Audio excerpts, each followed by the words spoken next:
اللہ تعالیٰ نے فرمایا جب میں ناراض ہوتا ہوں حکومت بے وقوفوں کو دیتا ہوں، اجعل الملک فی صفہائہم، حکومت بے وقوفوں کو دیتا ہوں، والمال فی بخلائہم، اور پیسہ بخیلوں کو دیتا ہوں جو ذرا گن گن کے خوش ہوتے رہیں، اور بارشیں بے وقت کرتے، بارشیں بے موسم کی ہو جاتی ہیں، پیسہ بخیلوں کے پاس، حکومت نکموں کے پاس۔ کہ اللہ جب تو راضی ہوتا ہے تو اس کی کیا نشانی؟ کہ اس کی نشانی یہ ہے کہ اجعل الملک فی حلمائہم، حکومت سمجھدار اور نیک لوگوں کو دیتا، والمال فی سمحائہم، اور پیسہ سخیوں کو دیتا ہوں، اور بارشیں وقت پہ کرتا ہوں۔ تو موسیٰ سمجھو میں اپنے بندوں سے راضی ہو چکا۔ تو اطعام الطعام میں اشارہ ہے سخی بنو، سخی بنو۔ اللہ تعالیٰ کی ایک وی آئی پی جنت ہے جس کا نام ہے جنت الفردوس۔ اللہ نے باقی جنتیں بنائیں کن کن کن، جنت الفردوس بنائی اپنے ہاتھوں سے۔ کیا چیز بنائی ہوگی؟ تو اللہ نے کہا وعزتی وجلالی لا یجاورنی فیکی بخیل، اے جنت مجھے اپنے عزت و جلال کی قسم تیرے اندر بخیل نہیں جا سکتا، مرد یا عورت بخیل نہیں جا سکتا، سخی جائے گا، بخیل نہیں جا سکتا۔ بخیل سے اللہ کی دوستی لگ نہیں سکتی اور سخی سے ٹوٹ نہیں سکتی۔ شیطان کہتا ہے میں عبادت گزار اور بخیل ہو تو مجھے کوئی ڈر نہیں لگتا، یہ آپ پہ ہی ماریا جائے گا، ایک دن آپ پہ جا بیٹھانا ہے، یہ جو پیسے کی کشش ہے اس کو مار دے گی۔ اور نافرمان سخی سے ڈرتا رہتا ہوں کہ پتہ نہیں کب بخشا جائے، پتہ نہیں کب بخشا جائے، کب سخاوت کو اللہ پسند کر کے چلو پار کرتے۔ اچھا، جبریل پوچھتے ہیں یا رسول اللہ مل ایمان، ایمان کیا ہے؟ تو آپ نے فرمایا ان تؤمن باللہ وملائکتہ وکتبہ ورسلہ وبالبعث بعد الموت۔ ایمان عقیدہ، اللہ پر، فرشتوں پر، کتابوں پر، رسولوں پر، موت کے بعد کی زندگی۔ یہ مدینے کا سوال ہے۔ اب آخری حج کا سوال ہے یا رسول اللہ مل ایمان۔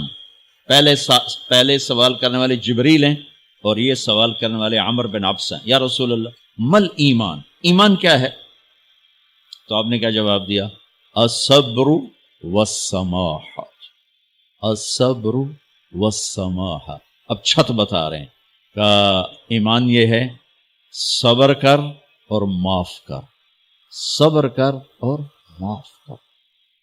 میرے بھائی بہنوں، میرے رب کی قسم، جیسے یہ ہے نا وجعلنا من الماء كل شيء حي افلا يؤمنون، اللہ نے ہر جاندار کا لازمی جز پانی بنایا۔ پانی نکال دو تو آدمی مر جاتا، ڈی ہائیڈریشن سے موت واقع ہو جاتی۔ ہر جاندار کا لازمی جز پانی، دین کی تمام صفات کا لازمی جز صبر، صبر نکال دو تو سارا دین کچرا بن جاتا، صبر نکال دو۔ تو میرے نبی نے فرمایا ایمان کیا ہے؟ صبر کرو، معاف کرو۔ معاف وہی کرے گا جو صبر کرے گا، جسے صبر نہیں آتا اسے معاف کرنا بھی نہیں آتا۔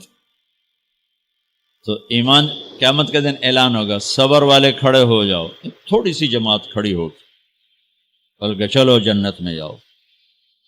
ان کو اللہ بغیر حساب کے جنت میں ڈال دے گا۔ اور جب آپ صبر کرتے ہیں تو ایک طاقت بنتا ہے، لوگوں کی منفی چیزوں کو آپ اپنے اندر سہتے ہیں، برداشت کرتے ہیں۔ صبر اس کو پروسیس کرتا ہے، پھر وہ طاقت بنا کے آپ کے اندر سے باہر پھینکتا ہے، جو پہاڑوں میں سوراخ کر دیتی ہے اگر ہم صبر کرنا سیکھ اور معاف کرنا سیکھ۔ 21 برس قتل کرنے والوں کے منصوبے بنانے والے اہل مکہ، آپ نے ایک بول پہ فرمایا جاؤ معاف۔ کمال، 21 برس قتل کے پیچھے پھرتے رہے۔ جنگ خندق کے فوراً بعد مکہ میں قحط آ گیا، تو ہمارے نبی نے 300 دینار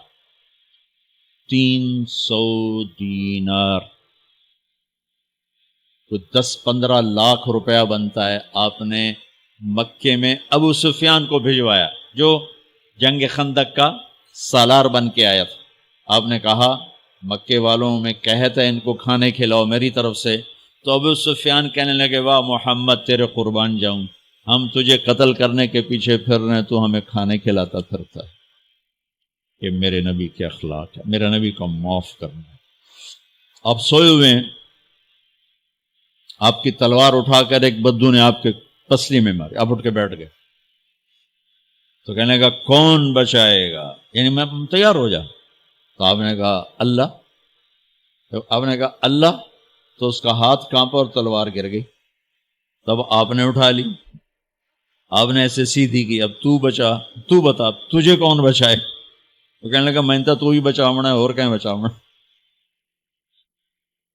تو آپ نے کہا کلمہ پڑھتے ہو، کہنے لگا نہیں پڑھتا، اب تو آپ اس کی گردن اڑوا دے، یہ خود ہی اڑا دیتے، جو کہہ رہا میں کلمہ نہیں پڑھتا ہوں، قتل کے ارادے سے آنا ہی اس کے قتل کے لیے کافی تھا۔ آپ نے فرمایا کلمہ پڑھتے ہو، کہنے لگا نہیں، آپ نے کہا جاؤ معاف، جاؤ معاف، صحابہ کے سامنے جاؤ معاف۔ بھائیو، انسان اور خطا لازمی ہے، اگر معاف کرنا نہ سیکھا تو ہم خود ہی دکھی ہو کے رہ جائیں۔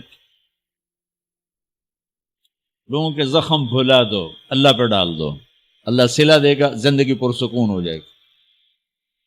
دیکھو ہم اپنے یہ کرتے پر داغ نہیں لگنے دیتے، اپنے بس سے داغ، کھانا کھانے بیٹھو نیپکن، یہ دیکھو ابھی نیپکن پڑے ہوئے، اے رکھو اگو رکھو توڑے چولے تو کوئی سالن نہ ڈھے پاوے، ٹھیک، یہ تو پھر بھی دھل جائے گا، لیکن یہاں داغ لگا، کبھی نفرت کا، کبھی غصے کا، کبھی انتقام کا، کبھی حسد کا، کبھی بغض کا، کبھی کینے کا۔ انسان سب سے زیادہ اپنی ذات سے محبت کرتا ہے، یہ معمولی سے کپڑے کو داغ سے بچاتے ہو، جو سب سے قیمتی چیز ہے دل، جو بادشاہ ہے، اسے بھی تو صاف ستھرا رکھو۔ جیسے ہم لاکھ زور لگا لیں، ہم کپڑے کو میل سے نہیں بچا سکتے، لاکھ زور لگا لو، لوگوں کے منفی رویے آپ کو توڑے بغیر نہیں چھوڑیں گے۔ لہذا کیا کرو، نبی والا معاف کرو، معاف کرو، دل کو صاف کرو، دل کو صاف کرو، دل کو صاف کرو، صبر کرو، معاف کرو۔ میرے نبی نے فرمایا، میرے بیٹے انس، ایک بہت بڑی سنت بتاؤں، بہت بڑی سنت، داڑھی سنت ہے، پگڑی سنت ہے، سفید لباس سنت ہے، بہت بڑے کا لفظ مجھے یہیں یاد ہے، ہو سکتا ہے کہیں اور بھی ہو۔ میرے بیٹے انس، ایک بہت بڑی سنت، اگر تو یہ سنت پہ عمل کر گیا تو جنت میں میرا ساتھی ہو جائے، جو بھی کر لے، جو بھی، وہ جنت میں میرا ساتھی ہو جائے۔ ذالک من سنتی ومن احب سنتی فقد احبنی ومن احبنی کان معی فی الجنہ، میرا جنت کا ساتھی جو اس سنت پہ عمل کر گیا۔ کیا ہے یا رسول اللہ؟ یا بنی ان قدرت، اگر تو کر سکے، اشارہ ہے کم تنو اوکھا دسن لگا، سوکھا نہیں ہے، ان قدرت، اگر تو کر سکے، ان استطاعت، دو لفظات کہ بیٹے کام اوکھا ہے، لیکن دیکھو تمہیں ملے گا کیا؟ جنت نہیں، جنت میں نبی کا پڑوس ملے گا، ایڈا وڈا کام تیرا نا، دیکھو نا 4-5 لاکھ نالتا ایتھے ہن ایک گز نہیں لبدا، تے کوئی بندہ بوجھ پا کے آج ₹1,00,000 دا 2000 گز دا بنگلہ لے دیو تو اکثر پاگل خانے گلو ہیں۔ جنت کا مل جانا بھی بہت بڑی بات ہے، پر جنت میں نبی کا ساتھ ملنا کوئی سوکھا کم تو نہیں ہوئے گا، ہے کری تو پسینہ آئے گا۔ آپ نے فرمایا بیٹے ان قدرتا، زور لگے گا، ان تصبح و تمسیا، ساری زندگی کرنا پڑے گا، ساری زندگی کرنا پڑے گا۔